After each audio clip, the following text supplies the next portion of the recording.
자, 오늘은 심리학을 할 거예요. 스포츠 심리학. 우리 스포츠 심리학에는 크게 이제 광의의 심리학이 있고, 작게는 이제 협의의 심리학이 있어요. 그래서 과거에 이제 심리학의 어떤 그 연구의 초창기 때에는 이제 광의의 심리학을 했죠. 그래서 스포츠 활동에 있어서 가장 중요한 건 경기력이고, 경기력을 높이기 위해서는 사람의 심리가 거기에 어떻게 작용하는가, 여기에 이제 관심이 많았어요. 어떤 성격을 가지고 있느냐, 뭐 어떠한 뭐 동기를 가지고 있느냐, 또 어떤 목표 설정을 하고 있느냐, 어떤 자신감을 갖고 있느냐, 뭐 이러한 여러 가지 요인들이 스포츠의 어떤 최상의 수행을 발휘하는 데 있어서 어떤 영향을 미칠 것인가. 그래서 우리 스포츠 운동선수들 중에 우리 예전에 기억나는 그 장면 있죠. 우리 펜싱 경기에서 임래 선수하고 붙었던 박상영 선수 15대 11로 14대 11로 지고 있었던 상황이었고, 거의 패배가 확실하다고 생각했던 상황이었는데, 그 인터뷰 장면에, 인터뷰가 아니라 휴식 시간에 그 다 클로즈업 되는, 거기 입에서 그 입 모양으로 딱 들리는 그 소리는 아니었죠. 모양으로 우린 느꼈죠. 나는 할 수 있다, 할 수 있다, 할 수 있다. 그리고 결국에는 있을 수 없는 일이, 불가능하다고 생각했던 일이 벌어졌잖아요. 그러니까 우리가 어떤 최상의 수행을 보이기 위해서는 체력도 중요하고 기술도 중요해요. 그리고 그런 어떤 경기에서의 흐름을 주도권을 가져가는 어떤 전략도 중요하죠. 근데 그 중에서도 또 중요한 게 멘탈, 심리예요. 그러니까 심리를 어떻게 잘 조절하는가에 따라서 경기의 승패가 결정될 수 있죠. 초창기 심리학은 그런 걸 주로 연구했어요. 그래서 경기에서 어떻게 심리적인 부분을 잘 조절해서 최상의 경기력을 발휘하게 할 수 있을 것인가. 그리고 이제 또 다른 것이 이제 모터 러닝, 모터 컨트롤이죠. 그래서 어떻게 운동을 학습하고, 운동 기능을 학습하고, 어떻게 그걸 저장하고, 어떻게 내가 다른 움직임에 전이시키고, 뭐 이런 것들에서부터 시작해서 모터 컨트롤, 우리 움직임은 어떻게 통제되어지고 있는가, 우리 의식과 정보 처리, 어떤 되뇌의 어떤 명령에 의해서 움직임이 처리되고 있는가, 통제되고 있는가, 아니면 주변 환경과 어떤 주어진 어떤 과제의 목적에 부합하기 위해서 인간의 움직임은 자동적으로 생성되는 것인가, 뭐 이런 여러 가지 관점에서 인간의 움직임들을 분석했었어요. 근데 최근의 심리학은 이제 협의의 심리학이에요. 운동 심리학이죠. 그래서 운동 심리학의 가장 핵심적인 것은 뭐냐면 운동하면 좋다예요. 운동하면 건강해진다예요. 근데 이건 너무 잘 알잖아요. 운동하면 건강해진다라는 건 우리 체육을 공부한 사람들은 너무나 잘 알고 있는 사실이고, 우리가 그러한 전도사의 역할을 맡고 있는 거나 다름이 없잖아요. 근데 운동을 하면 단지 신체적인 건강만 좋아질까요? 아니요. 운동을 하면 정신적인 건강도 좋아져요. 그것을 이제 아는 거예요. 그럼 운동을 하면 정신적인 건강이 좋아진다라는 걸 알았으면 사람들은 운동을 해야 되는 거잖아요. 근데 사람들은 많이 운동하나요? 여러분들 많이 운동하시나요? 혹시 저만큼 운동 많이 하시나요? 제가 지난주에 운동했던 그걸 딱 해보니까 저는 고정적으로 일주일에 최소 3일을 운동하더라고요. 화요일 날, 목요일 날은 인라인을 해요. 근데 아이들과 같이 러닝을 하니까, 러닝도 저의 체력에는 좀 낮아서 제가 아이들을 기본 3바퀴 따라잡는 스피드로 뜁니다. 그러니까 한 20분 뛰어요. 그리고 이제 약간 그 스쿼트를 하고요. 그 다음에 인라인 1시간 좀 탑니다. 그게 이제 일주일에 2번이고, 토요일, 일요일은 무조건 농구를 합니다. 지난주에 농구를 7게임을 뛰었더라고요, 제가. 10점씩 전후반 해가지고 7게임이에요. 그러니까 쿼터로 따지면 2, 7에 14, 4, 4, 16, 한 3쿼터 반 정도 뛴 것 같아요. 그 다음날 허리 꾸부정하고 이렇게 왔어요. 일요일 날은 또 아들이 농구 또 수업 받고 있어요. 내가 딱 하는데 거기 어떤 학부모님이 또 하더라고요. 그래서 제가 코치님한테 막 달려가지고, 선생님, 저 학부모인데요, 저도 같이 하면 안 되겠습니까? 그랬더니 중학생이니까 애들이 아버님 하십시오 그러는 거예요. 감사합니다. 그래서 또 일요일날 아이들하고 중학생애들하고 농구해요. 왜 그렇게 하겠어요? 건강해지니까, 또 내가 마음적으로 어떤 기분이 좋아지니까. 근데 여러분들은 공부하신다고 운동할 시간이 좀 많이 부족하잖아요. 저보다 훨씬 더 좋은 피지컬을 갖고 있지만 꿈을 위해서 어쩔 수 없이 시간을 줄일 수밖에 없는 상황인 거죠. 어쨌든 그건 알고 계시잖아요. 운동하면 좋아진다라는 사실을. 근데 일반인들은 많이 안 해요. 그럼 일반인들한테 뭐를 알려줘야 될까요? 운동하면 건강해져요. 근데 운동을 처음 시작할 때는 어떤 느낌이 들어요? 죽을 것 같아요. 시작하자마자.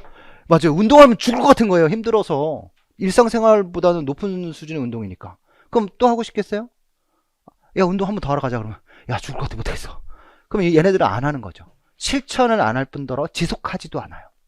그래서 사람들이 운동을 실천하게 만들려면 어때야 돼요? 뭔가 하고 싶은 마음이 들게끔 하려면 자기 수준에 맞아야 돼요. 그 지속하게 만들려면 어떻게 해야 돼요? 거기서 어떤 성취를 얻어야 되는 거죠. 그걸 만들어주는 거예요. 그래서 운동심리학은 운동을 하면 운동을 할 수 있도록 심리적인 어떤 용기를, 심리적인 어떤 동기부여를 일으켜주는 거고요. 또 운동을 통해서 심리적인 어떤 혜택을 얻을 수 있게 만들어주는 게 운동심리학의 가장 핵심적인 요인이에요. 그래서 여기 보면 어떤 여자분, 되게 아름다운 여자분이 그 이거 걷기 하는 기구 같은데요.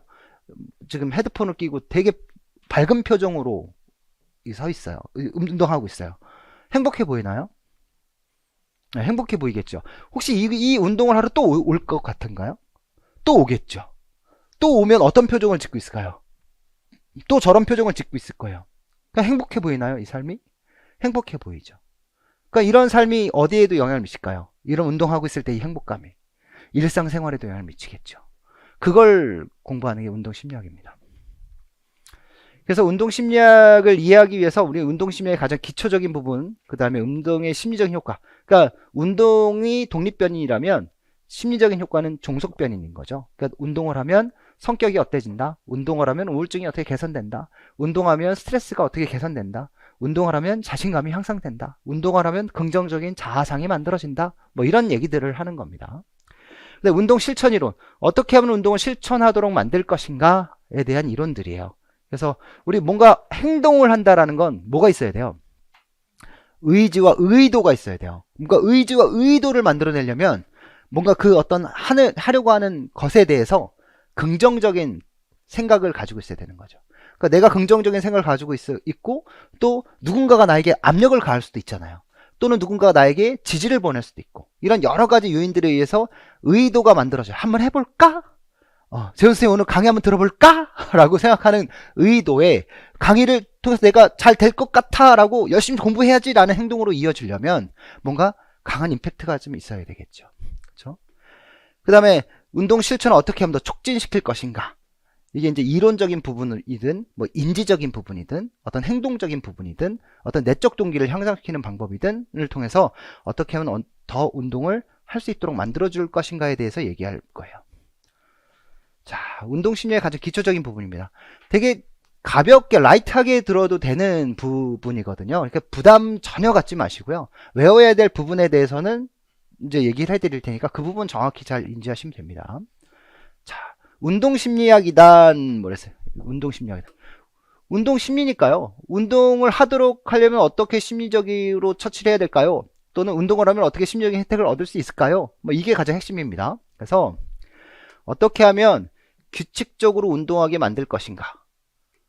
어떻게 하면 운동을 하게 하고 그 운동을 하게 하는 이유는 결국 사람을 건강하게 만들 것이니까. 사람을 신체적으로, 정신적으로 건강하게 만들 거니까. 그래서 운동심리학에서 가장 자주 사용하는 용어들이 뭐냐면 신체활동, 운동, 체력, 건강 이런 얘기들이에요. 자, 이런 것들이 뭐와 직결되어 있어요? 운동과 심리하고 직결되어 있는 얘기예요. 그래서 운동심리학의 두 가지 목적이다 라고 얘기하면 자, 운동 실천 이거를 독립변이라고 할게요. X라고 할게요.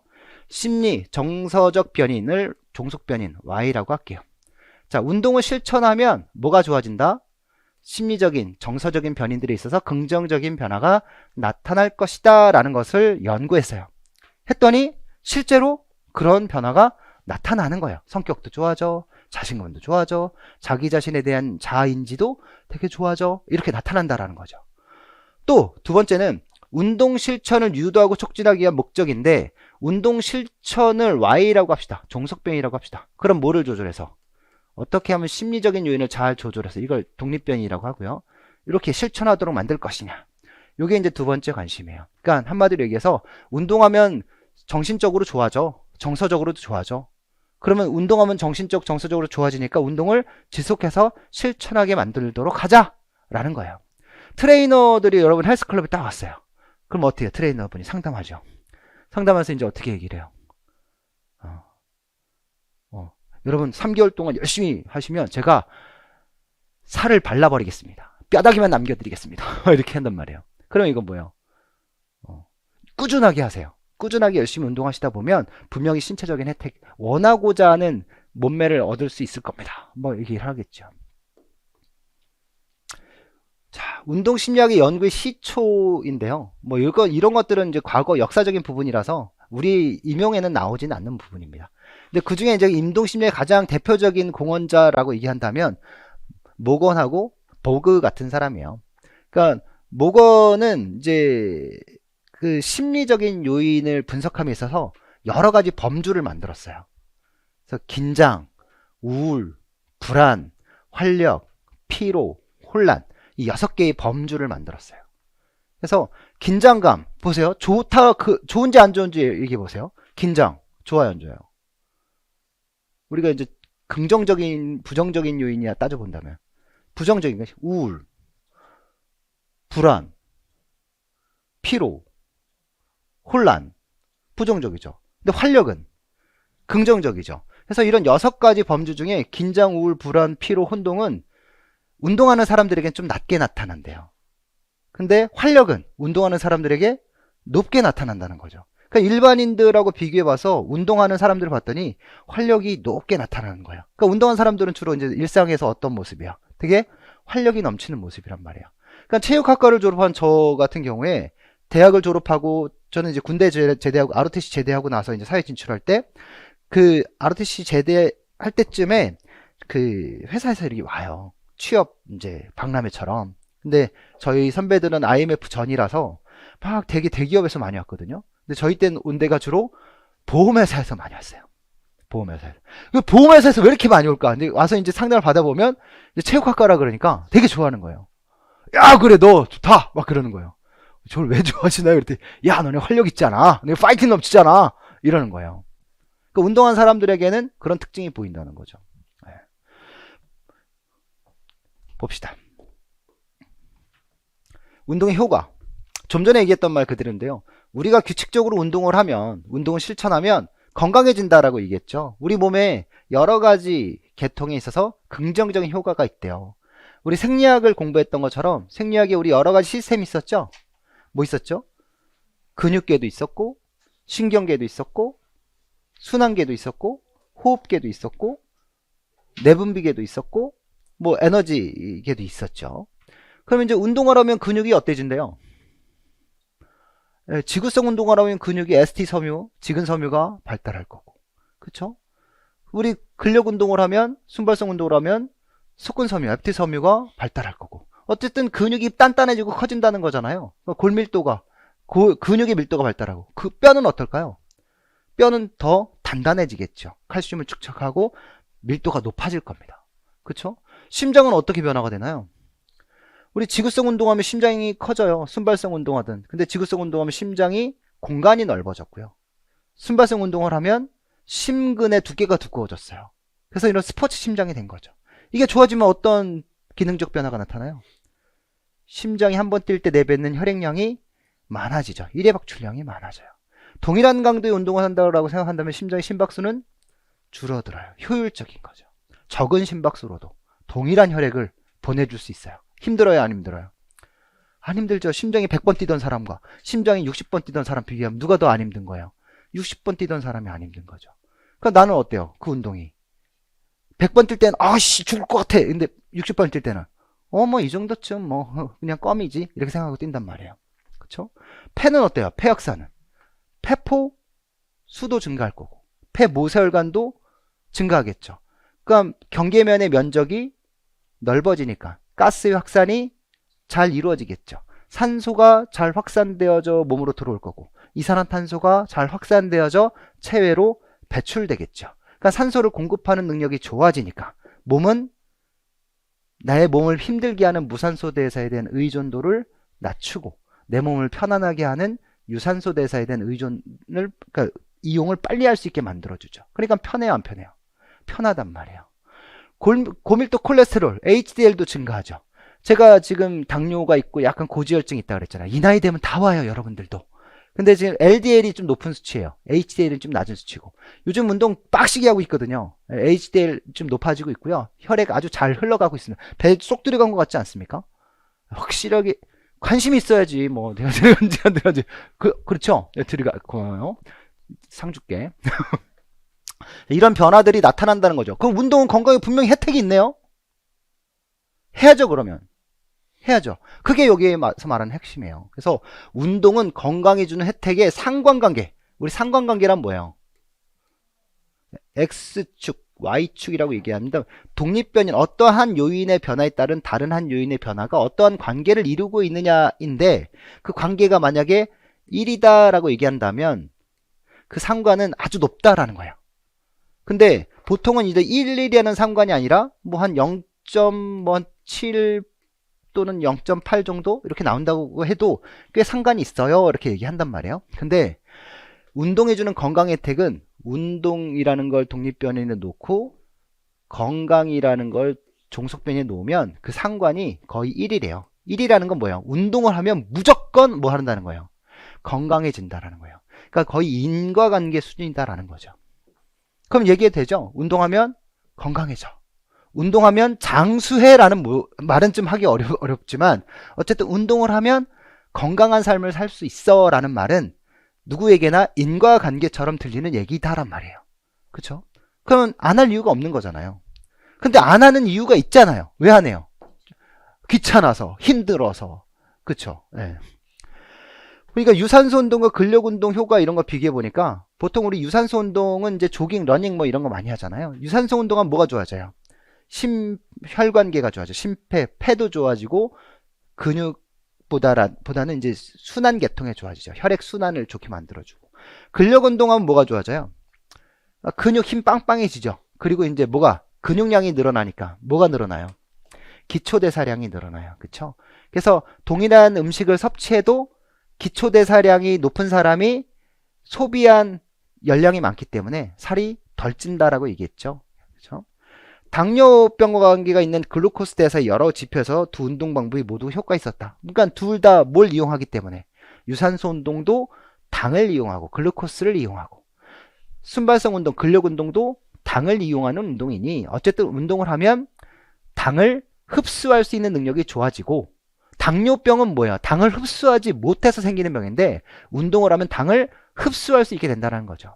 당뇨병은 인슐린이 부족해서 또는 인슐린이 아예 나오지 않아서 생기는 병인데 우리가 인슐린이 없더라도 당을 흡수할 수 있었죠. AMPK 효소의 활성도가 높아지게 되면 혈중 포도당을 조직으로 끌어당길 수 있었단 말이에요. 그러니까 운동을 하면 뭘 할 수 있는 거예요? 당을 몸으로 끌어당길 수 있는 거예요. 당뇨병을 예방할 수 있죠. 그래서 사람들이 건강한 삶을 살게 하기 위해서는 어떠한 최소한의 기준이 있어야 되는 거잖아요. 건강한 삶을 살고 싶어. 그럼 어떻게 하면 건강한 삶을 살 수 있을까? 라고 이제 기준을 잡았어요. 미국 스포츠 의학회 ACSEM에서는 과거에 이렇게 잡았어요. 목적은 강한 체력을 기릅시다. 체력 강하게 기릅시다. 그럼 강한 체력을 기른다라는 건 뭐예요?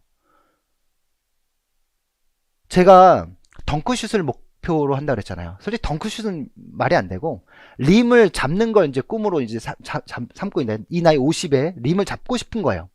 근데 지금 일상적인 운동에서는 림을 잡을 수가 없는 거죠. 그래서 20분 동안 러닝을 하고 나서 그 플라이오메트릭 트레이닝을 5바퀴 돌아요. 그러니까 트랙을 양쪽 끝에서 반바퀴 조깅을 살짝 걷고 점프 트레이닝을 10번을 하는 거예요. 10번을 하고 다시 걷고 10번 하고 10번 하고 10번 하고 이렇게 5바퀴를 돌아요. 그러니까 플라이오메트릭 트레이닝 하고 나니까 지난주에 림을 뛰었어요. 림을 잡으려고 뛰었어요. 그물만 살짝 닿았거든요.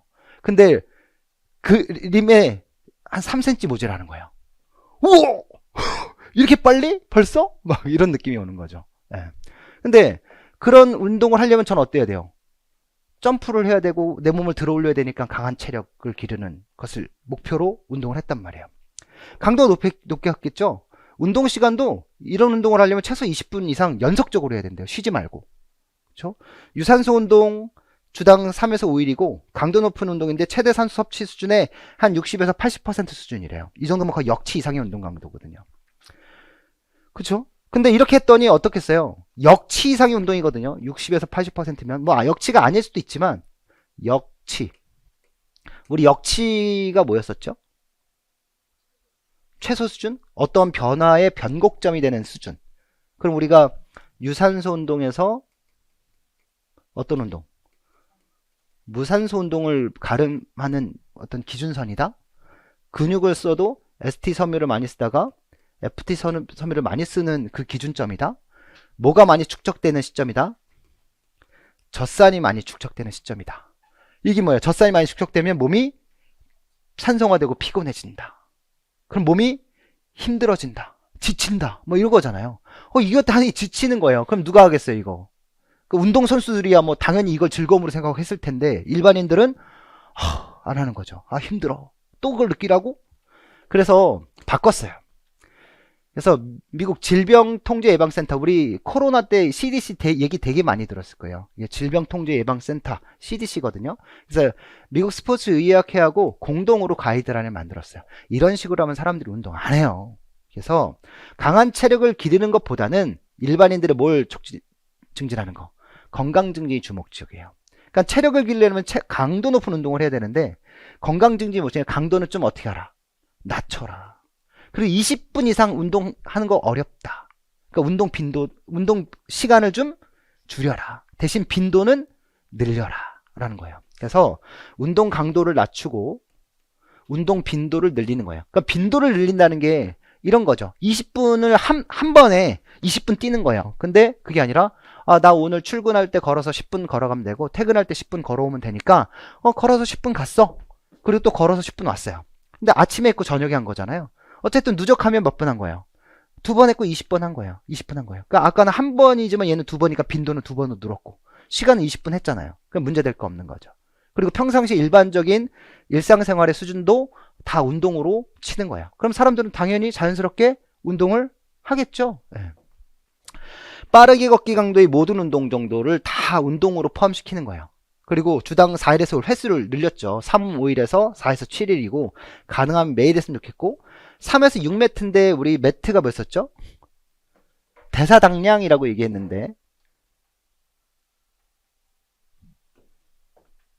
3.5 ml per kg per min.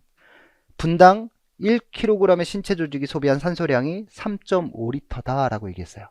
그쵸? 그러면 이게 보통 안정시인데 3에서 6m니까 요거보다 3배에서 6배 정도 높은 수준으로 운동을 해라 라는 얘기죠. 근데 시간을 보니까 몇 분 이상이에요? 20분은 아니네요. 그쵸? 30분이에요. 시간을 좀 늘렸어요. 하지만 무조건 30분 연속하라는 거 아니에요. 아침에 갈 때 10분 걸어오고 집에 올 때 또 10분 걸어오고 저녁에 또 남자친구와 같이 10분 걷고 여자친구가 10분 걷고 이렇게 되면 30분 모두 한 게 되는 거죠. 그래서 강도를 어떻게 했다? 낮추고 시간은 각각의 시간을 줄여줘. 전체 시간은 늘렸고 빈도도 늘린 겁니다. 그쵸? 그래서 이렇게 하면 뭐가 좋아진대요? 운동 지속 실천율이 높아지더라라는 거예요. 그러니까 아주 쉽게 얘기하면 강도를 좀 낮춰라. 그리고 자주 하게 만들어라. 그럼 지속적으로 실천한다라는 겁니다. 그럼 지금까지 얘기한 게 계속 얘기해. 운동을 하면 건강해진다라는 건 상관관계 수준이 아니라 인과관계 수준이라고 얘기했어요. 운동을 안 할 이유가 전혀 없는 거죠. 그럼에도 불구하고 사람들은 운동을 안 하는 이유를 토마토 효과에 비유해서 설명을 해요. 그래서 저희 집에는 토마토를 안 먹는 사람이 딱 한 명 있어요. 첫째 아들 토마토를 안 먹습니다. 네. 햄버거에 토마토가 탁 얹어져 있는 것만 봐도 안 먹어요. 네. 왜 안 먹냐면 얘가 섭식이 느려요. 네. 그러니까 먹는 속도가 되게 집에서도 밥을 먹어 항상 꼴찌로 먹거든요. 근데 처음에는 답답했는데 지금은 인정하고 나니까 불편함은 없어요. 그냥 그렇게 그러니까 그래야 아이도 마음 편하니까. 유치원에 갔는데 선생님이 토마토를 이렇게 나눠준 거예요. 먹으라고. 근데 느리니까 제일 나중에까지 먹는 거죠. 그러니까 선생님은 치워야 되는데 이걸 못 치우고 있는 거예요. 제 성격 때문에. 그래서 선생님이 뭘 한 거예요. 야, 이렇게 음식을 천천히 먹고 막 꾸지람을 한 거예요. 그러니까 아이가 되게 많이 상처가 돼서 온 거예요. 그때부터 트라우마가 생겼어요. 토마토 안 먹어요. 토마토 1도 안 먹어요. 근데 토마토는 과거로부터 굉장히 영양가가 높은 음식이래요. 영양가가 높고 굉장히 좋은 음식이래요. 근데 여기 보니까 1500년대부터 식품으로 이용되었고 북미에서 많이 먹으면 죽는다는 잘못된 믿음이 있었대요. 그게 금기된 거죠. 이게 뭐냐면, 그러니까 예전에 그 유럽에서 귀족들 같은 경우는 그 은수저 많이 썼잖아요. 은수저. 우리 그 왕실에서도 그 기미상궁들에게 음식을 먹게 하고 왕들이 이제 독이 들어있는지 여부를 알기 위해서 은수저로 이렇게 먼저 떠서 은이 새카맣게 변하면 아 이거 독 탔구나 이렇게 한단 말이에요. 근데 여기 이제 그 아주 그 금수저들은, 그러니까 아주 돈이 많은 귀족들은 은으로 된 수저와 은 그릇으로 이제 밥을 먹었지만 그거보다 좀 삶의 수준이 낮은 귀족들, 그러니까 뭐라 그래야 돼, 최상위 계층을 따라가고 싶으나 현실은 녹록치 않은 이런 사람들은 은하고 비슷한 납으로 식기를 만들어 먹었던 거예요. 포크도 납으로, 숟가락도 납으로, 그릇도 납으로. 납은 건강에 안 좋잖아요. 납이 이제 우리 몸에 닿으면 이제 피부를 통해서 서서히 흡수가 될 거고 결국에는 납 중독으로 인해서 사망에 이를 수 있단 말이에요. 근데 이제 보여지는 게 중요하니 뭐 그땐 또 몰랐겠죠. 그거를. 그러니까 납으로 만들었어요. 납으로 만들어서 이제 토마토를 먹고 음식을 먹었던 거예요. 근데 자꾸 그 사람들이 죽어요. 자꾸 그 사람들이 죽어요. 근데 이 사람들이 뭘 먹었냐 봤더니 토마토를 잘 먹더래요. 그러니까 사람들의 인식 속에 뭐가 잡힌 거예요. 납으로 된 포크로 먹어서 문제가 생긴 게 아니라 토마토를 먹어서 죽은 거예요. 그러니까 이제 일반 시민들은 뭘로 먹어요, 밥을? 나무로 된 젓가락에 나무로 된 걸로 먹겠죠. 그러니까 납 중독이 없었을 거 아니에요. 근데 이 사람들에게 그런 믿음이 퍼져요. 아, 이런 납 때문에 죽은 이 우리의 이제 그 주인님들이 토마토를 드시고 죽었다 이렇게 생각할 거고 결국 토마토를 먹으면 죽게 된다라고 생각했던 거예요. 건강에 굉장히 좋고 유익한 거지만 토마토를 먹으면 죽게 된다는 잘못된 믿음 때문에 토마토를 먹지 않은 거죠. 그러니까 건강에 굉장히 혜택이 있음에도 불구하고 안 먹는 것, 이것을 우리는 토마토 효과라 그래요. 그러니까 운동도 굉장히 효과가 있음에도 불구하고 사람들이 안 하는 이유가 무엇이냐? 그건 바로 이 토마토 효과에 빗대어서 얘기할 수 있는 거죠. 딸기 효과 아닙니다. 토마토 효과예요. 그래서 이런 문제는 너무 쉬운 거죠. 모르는 사람들에게는 좀 어려운 거지만 우리들에게는 너무 쉬운 얘기입니다. 운동 심리학을 공부함에 있어서 우리가 중요하게 좀 알아야 될 주요 개념들인데 이건 여러분들이 이미 다 알고 있는 내용들이에요. 그러니까 일회성 운동이라는 건 한 번 운동한다라는 거잖아요. 보통 이제 한 짧은 키로수, 한 5km 정도 천천히 조깅한다라고 생각하는 걸 일회성 운동이라고 얘기하는 거고요.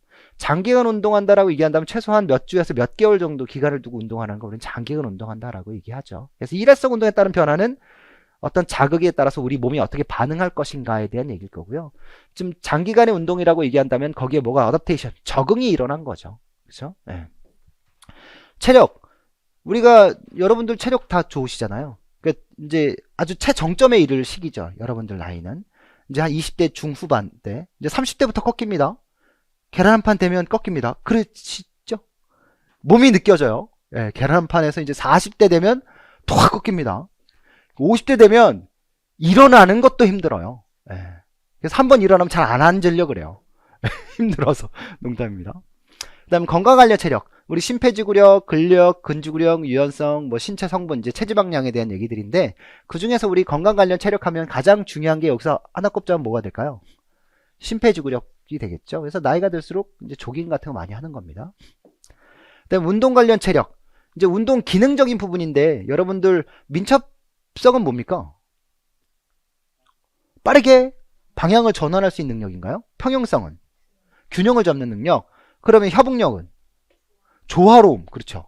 교치성이라고도 얘기하고요. 스피드는? 이제 우린 순발력과 관련된 얘기들이겠죠. 이게 스피드와 근력을 합하면 뭐가 돼요? 순발력이 될 겁니다. 그 다음에 빠른 반응 시간. 뭐 이런 것들이 이제 운동 관련 체력들일 거고요. 유산소 체력. 그리고 지속 실천. 운동을 지속 실천한다는 건 무슨 말이에요? 꾸준하게 일정 기간 동안 빠짐없이 꾸준하게 한다라는 거죠. 그래서 앞서서 이런 건강 관련 체력이나 운동 관련 체력이나 유산소 체력이나 어떤 혜택을 얻으려면 일회적인 운동만으로는 몸에 반응성을 보일 뿐 어떤 변화를 얻기 어려워요. 어떤 적응을 얻고자 한다면 장기간의 운동이 필요하고, 장기간의 운동을 하기 위해서 운동을 어떻게 해야 되는 거예요? 지속 실천해야 되는 거죠. 그렇죠? 그러니까 운동 강도를 또 알아야 돼요. 우리가 운동 강도 너무 높으면 지속 실천하기 어려우니까 내가 가진 능력 100에서 어느 정도 수준으로 운동하는 게 좋을까? 한 50%라고 얘기한다면 나의 100이 어느 정도인지, 그 50이 어느 정도인지 우리가 알아야 되잖아요. 그래서 최대 심박수, 우리 최대 심박수는 220에서 본인의 나이를 뺀 거란 말이에요. 그러니까 여러분들 20대, 30대라면 최대 심박수가 대략 한 190에서 200번 정도 될 것이고요. 저는 최대 심박수가 한 170번 정도 되겠죠. 올해 50이니까. 이제 최대 산소 섭취량. 최대 산소 섭취량도 우리 뭐를 통해서 알아봐요? 최대 심박수와 최대 동정맥 산소 차이 고부를 알 수 있죠. 이게 최대 산소 차이가 크다라는 건 뭐예요? 몸에서 산소를 이용할 수 있는 능력이죠. 순수하게 산소를 이용할 수 있는 능력. 그러니까 산소를 잘 이용하려면 심장 기능도 좋아야 되고, 그러니까 일회박출량도 좋아야 되고, 심장의 심박수도 좋아야 되고, 그 다음에 동맥에서 정맥 사이에 조직에서 산소를 잘 추출해낼 수 있는 능력도 좋아야 되겠죠. 그러니까 이런 것들이 이제 생리학과 관련되어진 얘기들이고요. 이런 것들이 운동을 통해서 다 긍정적인 변화를 나타낼 수 있는 것들이고, 운동에 대한 강도를 알 수 있는 내용들입니다. 자, 신체활동의 측정. 자, 우리가 운동을 하려면 이제 신체활동을 측정해야 되겠죠. 내가 아무것도 모르는 상태에서 운동을 시작할 수는 없는 거니까. 그래서 우리 트레이닝을 할 때 우리 5가지 대표적인 걸 얘기한다면 운동 형태, 운동 강도, 운동 시간, 운동 빈도, 운동 지속 기간, 뭐 이런 거 얘기한단 말이에요. 그쵸? 예. 뭐 VP로 얘기한다면 이제 뭐가 볼륨, 운동량, 그 다음에 어떤 운동의 진전, 단계를 얘기하는 것들이 포함되겠지만, 그래서 여기는 이제 대표적으로 한 운동 형태하고 운동 빈도, 운동 강도, 운동 시간에서 이제 3가지를 꼽은 거예요. 그 중에서 이제 운동 빈도에 해당하는 프리퀀시하고 운동 강도에 해당하는 인텐시티, 그 다음에 지속 시간 타임. 우리 여러분들 옷을 입을 때 이 사람 핏감이 되게 좋다라는 게, 핏감이 뭐예요? 피트니스 센터에서 하는 게 뭡니까? 피트니스 센터는 뭐 하는 데입니까? 체력을 증진시킵니까? 어떻게 체력을 증진시킵니까? 운동을 통해서. 운동을 하면 다 체력이 증진됩니까? 헬스장하고 피트니스 센터의 차이가 뭡니까, 그러면? 헬스는 건강하게 해주는 곳입니까? 운동을 통해서? 그럼 피트니스 센터는 어떻게 해주는 곳입니까? 아름답게, 미용적으로. 그 사람의 체형에 맞게, 그 사람의 개별성에 맞게 그 사람의 몸을 개선시켜주는 데가 피트니스 센터예요. 그쵸? 그럼 피트는 뭐예요? 그 사람에게 딱 맞게, 꼭 맞게, 이거예요. 그럼 여러분들 지금 제가 와이셔츠를 입었어요.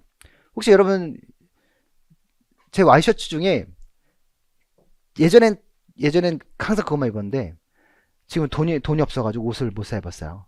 농담이고, 가끔 가다 저 하얀 와이셔츠만 입잖아요. 근데 가끔 가다 옷에 딱 맞는 하나가 있어요. 그 뭐냐면 맞춤이에요. 맞춤 와이셔츠. 물론 맞춤 와이셔츠가 기성품은 더 싸요. 한 5, 6만 원이면 맞추거든요. 그리고 여기에 딱 뭐가 들어가냐면 자수가 들어가요. 이름으로. 피종이 이름이 딱 써져 있습니다. 그럼 그 옷을 입으면 어때요? 근데 기분, 맞아요. 기분 되게 좋아요. 체형에도 딱 맞고, 그 다음에 제가 약간 팔이 긴 편이거든요. 팔이 길고 목이 좀 얇아요. 그러니까 기성품을 입으면 목에 맞추면 팔이 짧아요. 이게 지금 기성품이에요. 목에 맞춘 겁니다. 제가 팔을 걷을 수밖에 없는 이유가 있어요. 이렇게 돼요. 팔이 되게 길어요. 그래서 기성품의 정장을 입으면 이게 걷어서 입어야 돼요. 물론 제가 열정적으로 보이려고 다 걷은 겁니다. 근데 그래서 팔 길이를 길게 하면 목이 이게 커지고 이러니까 맞춤을 입거든요. 그럼 어때요? 탁 핏감이 생기죠. 다 맞출 수 있어요. 목에서부터 카라 모양, 그 다음에 품 다 재서 하거든요. 그래서 여러 가지의 천들을 다 이제 기성품처럼 만들어 놓고 그 조합에 맞춰서 이제 딱 제작을 해줘요. 정장 자켓은 어때요? 자켓도 그냥 통으로 내려오는 게 아니라 이게 딱 라인을 넣어요. 그럼 이제 어때요? 되게 멋있게 내려온단 말이에요. 물론 배가 이렇게 튀어나왔을 때는 뭐 의미가 없지만. 그래서 그 fit을 약자로 빈도와 강도와 시간 요 세 가지의 운동 처방 요소를 넣어서 만든 용어입니다. 운동 심리학에서. 그래서 운동 빈도, 운동 강도, 운동 지속. 그러니까 어떻게 하라는 거예요? 운동 강도는 낮추고 지속 시간은 20분에서 10분으로 전체 시간은 늘리지만 운동 시간 지속 시간은 20분이었잖아요. 20분에서 10분으로 줄이고 운동 빈도는 늘려라. 그럼 어떤 삶을 살 수 있다? 건강한 삶을 살 수 있다. 아까 ACSEM에서는 20분이었잖아요. 20분 지속이었잖아요. 근데 CDC, ACSM에서는 20분에서 몇 분으로? 10분으로 줄였잖아요. 그 운동 강도는 어땠어요? 낮췄죠. 운동 빈도는 얘는 아까 ACSM에서는 한 번이었잖아요. 여기는 몇 번? 여러 번 이렇게 했잖아요. 일상에서 여러 번. 그래서 강도를 낮추고 지속 시간을 줄이고 빈도를 늘려서 30분 이상 운동하게 해라. 그러면 건강한 삶을 살 수 있다라고 얘기한 겁니다. 그 다음에 신체활동 강도 분류에서 아까 절대 강도, MET, MET에 대한 얘기했고 우리 이제 퍼센트가 들어갔다는 건 상대적인 비율을 얘기하는 거죠. 그래서 우리 MET 다시 한번 여러분들 생리학에서 했지만 한 번 더 얘기할게요. 그러니까 이건 절대적인 거예요. 개별 개인차 없어요. 인간이면 누구에게나 어떤 사람이든 1분 동안 인간의 1kg의 조직이 소비하는 산소량은 3.5ml예요. 그러면 여기 이제 어떤 사람이 그 어떤 사람이가 체중을 가진 사람이겠죠. 그럼 만약에 안정시에 1kg의 조직이 1분 동안 1kg의 조직이 산소를 소비한 것은 3.5ml인데 이 사람의 체중이 몇 킬로? 50kg인 사람이다 라고 얘기한다면 그 사람은 1분 동안 소비한 산소량이 얼마란 얘기예요? 그럼 우리는 어떻게 써요?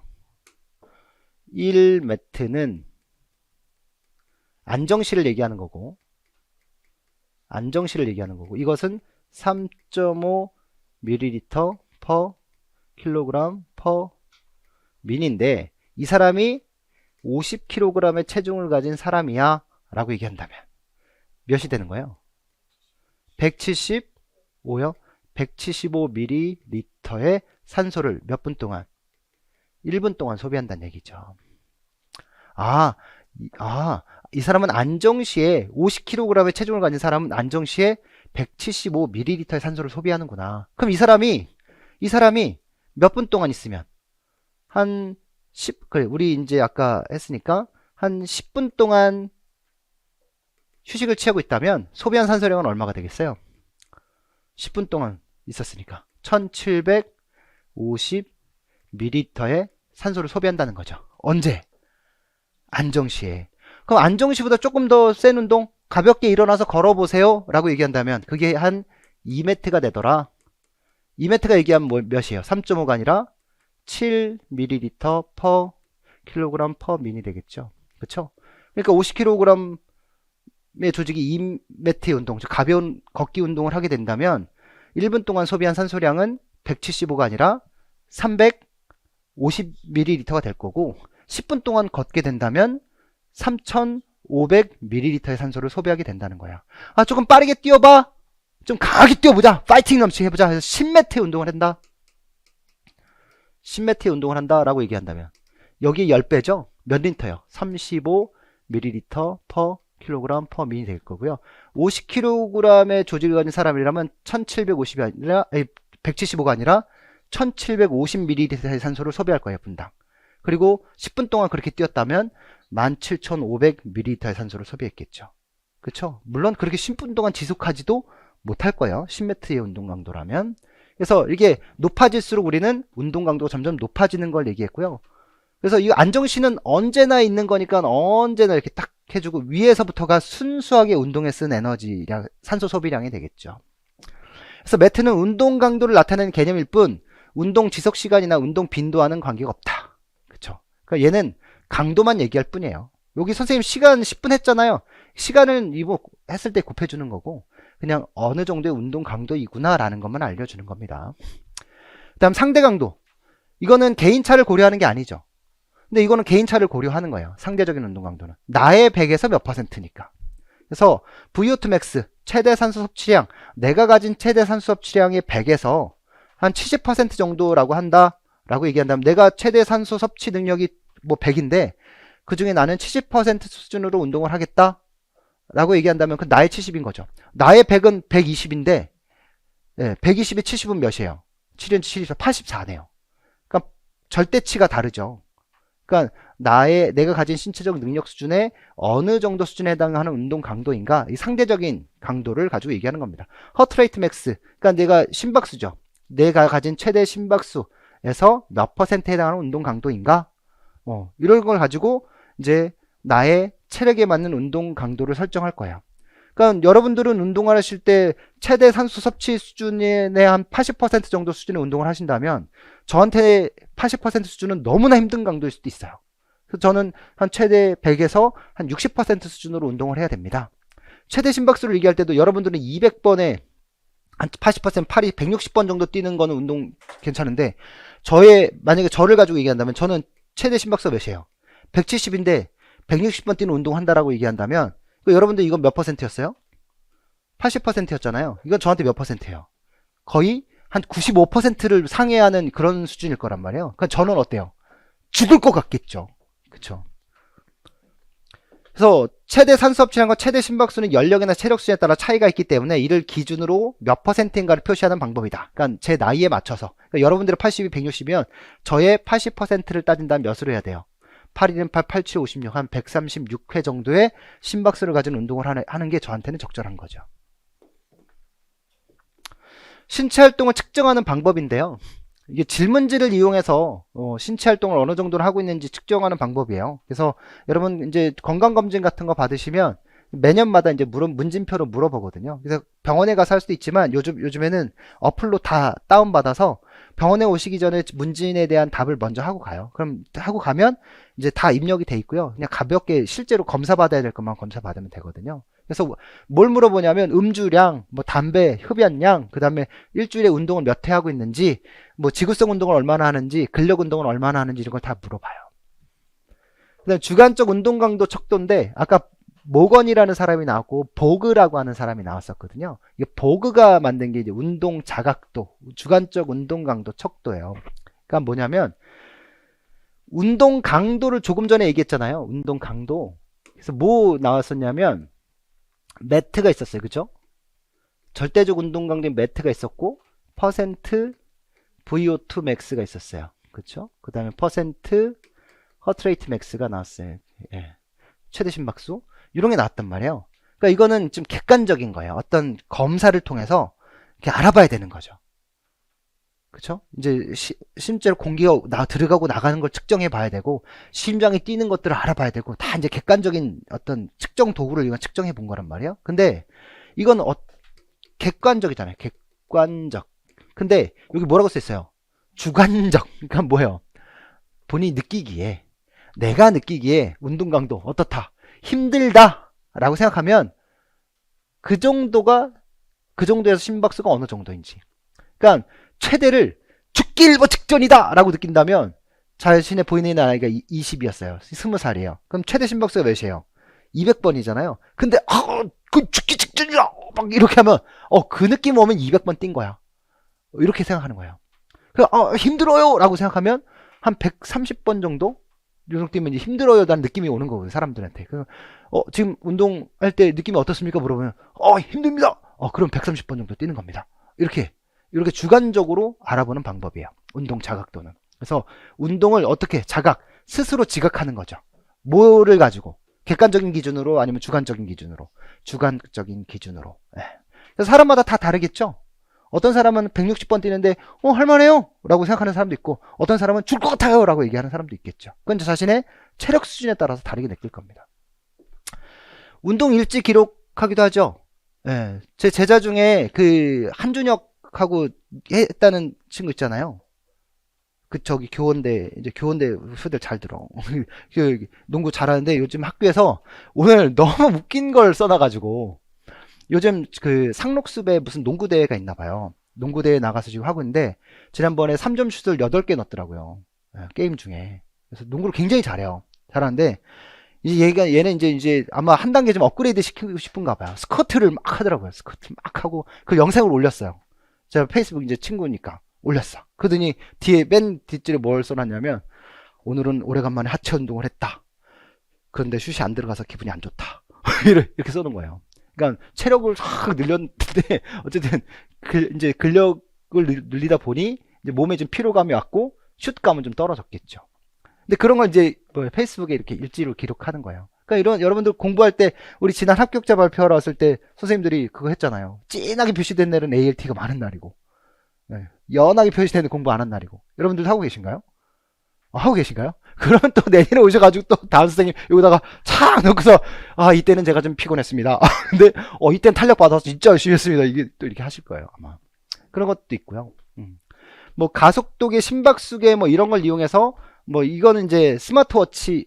그때 혹시 그거 하셨었나요, 선생님? 안 나옵니까? 그래요? 근데 이런 건 나옵니까? 가속도나 이런 건 나옵니까? 가속도는 안 나오고 속도만 나옵니까? 그러면 역학을 배웠다면 속도를 측정한 후에 시간당 속도 변화량을 하면 가속도를 알 수 있는 거 아닙니까? 에? 연구를 하십시오, 연구를. 심박수는 나옵니까?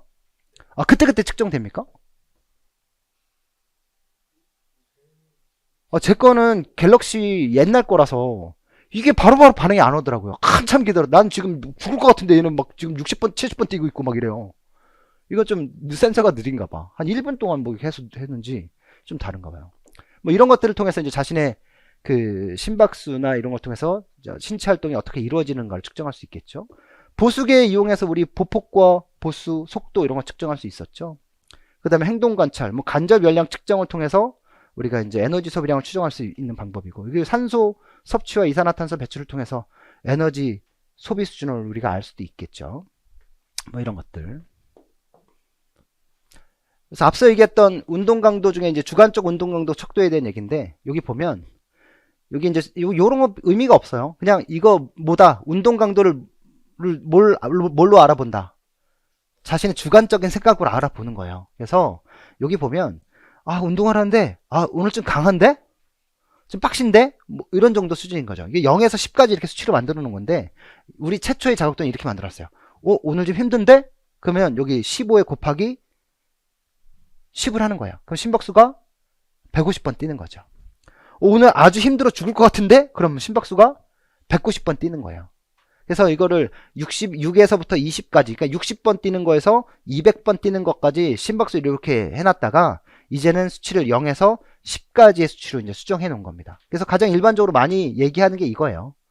그러니까 자신이 느끼는 힘든 정도를 가지고 자신의 심박수를 추정해 볼 수 있다라는 얘기죠. 그렇죠? 그래서 심박수를 추정하는 방법은 척도에 제시한 6부터 20까지 숫자에서 자신의 운동 강도에 맞는 척도를 선택한 다음 10을 곱하여 심박수를 추정한다.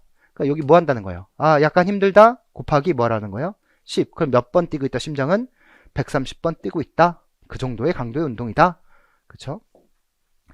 그래서 예로 들면 달리기를 하면서 운동 강도 척도의 16으로 결정했다면 나는 이제 160번 뛰는 건데, 그럼 어느 정도로 뛰어야 되는 거예요? 힘들다와 아주 힘들다의 사이 정도로 뛰는 거죠. 그쵸? 그러니까 제가 조깅을 할 때 어떻게 뛰냐면 되게 좀 가쁜 숨을 내쉬면서 뛰거든요. 힘들다는 느낌을 좀 받게, 요 정도에 뛰는 것 같아요. 힘들다보다 아주 힘들고 사이, 딱 한 160번 정도 뛰는. 근데 아까 제 최대 심박수는 170이었잖아요. 나이로 비교하면. 그럼 이제 거의 90%가 넘는 운동 강도인데, 제 최대 심박수는 170은 아닌 것 같아요. 그거보다 좀 더 높은 것 같아요. 자, 어렵지 않았죠? 그러니까 지금까지 여기서 공부한 것 중에 시험에 나오는 건 뭐 토마토 효과, 그리고 운동 자각도, 그 다음에 아까 CDC, ACSM의 공동 가이드라인, 누구를 위한? 일반인의 건강 증진을 위한 것을 주 목표로 운동 강도는 낮추고 운동 시간도 줄이고 운동 빈도를 늘려라.